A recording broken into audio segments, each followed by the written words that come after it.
বিভিন্ন ধর্মে কোরবানি। হিন্দু ধর্মে বলিদান একটি প্রাচীন রীতি, যা দেবতাকে সন্তুষ্ট করার উদ্দেশ্যে করা হয়। এটি একসময় পশু বলিদানের মাধ্যমে হতো, যেমন ছাগল, মোষ ইত্যাদি। কালিকা পুরাণ ও যোগিনী তন্ত্রে এ ধরনের বলিদানের উল্লেখ আছে।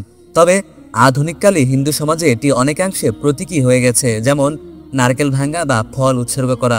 অনেকে এটিকে ভক্তি ও আত্মনিয়োগের প্রতীক হিসেবে দেখেন। ইহুদি ধর্মে বলিদান ছিল পাপ মোচনের একটি উপায়। ইহুদিদের ধর্মীয় গ্রন্থ তোরাহ এর লেভিটিকাস অধ্যায়ে বিশদভাবে পশু বলিদানের নিয়মকানুন বলা আছে।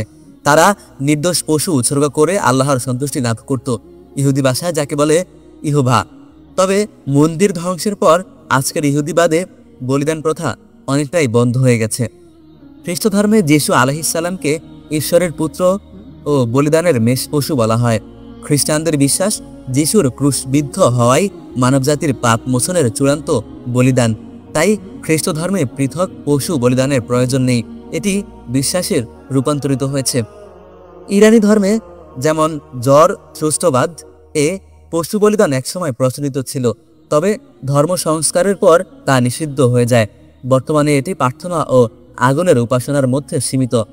আফ্রিকার বিভিন্ন লোকধর্মে বলিদান এখনও অনেক জায়গায় রয়েছে। এটি পূর্বপুরুষ, আত্মা বা প্রকৃতি দেবতাকে সন্তুষ্ট করতে করা হয়।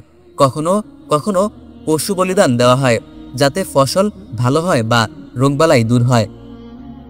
ইসলামে কোরবানি। ইসলামে কোরবানি হলো ইব্রাহিম আলাইহিসসালামের সুন্নাহ। তিনি স্বপ্নে আল্লাহর আদেশে পুত্র ইসমাইল আলাইহিসসালামকে কোরবানি করতে প্রস্তুত হন। আল্লাহ তা কবুল করে একটি পশু পাঠান। এই ঘটনাকে স্মরণ করে মুসলমানরা জিলহজ মাসের 10 থেকে 12 তারিখ পশু কোরবানি করে থাকেন। এটি কোরআনে বলা হয়েছে। সুতরাং তোমার প্রভুর উদ্দেশ্যে সালাত কায়েম করো এবং কোরবানি করো।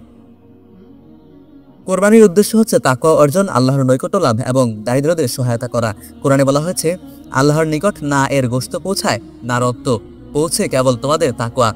সূরা হজ 37।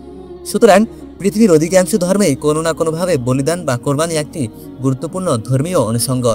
তবে ইসলামে এটি শুধুমাত্র একটি আধ্যাত্মিক আত্মনিয়োগ নয়, বরং একটি বাস্তবিক কাজ, যাতে ইবাদতের সাথে সাথে সামাজিক কল্যাণ, গরিবদের সহায়তা এবং ঈমানের পরীক্ষা সবই একসঙ্গে যুক্ত থাকে।